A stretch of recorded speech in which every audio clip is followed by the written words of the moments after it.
प्यार दोस्ती है। क्या बात है, क्या बात है, क्या बात है।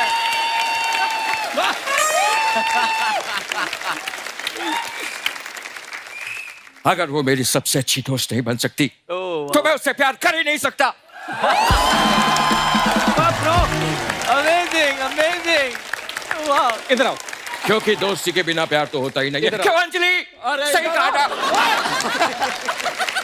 उनके सामने ऊंची आवाज में बात नहीं करनी है।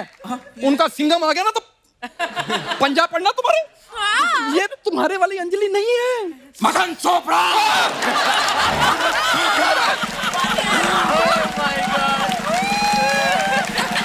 मदन चोपड़ा, अगर ये मेरी अंजलि नहीं है तो कहाँ मेरी अंजलि?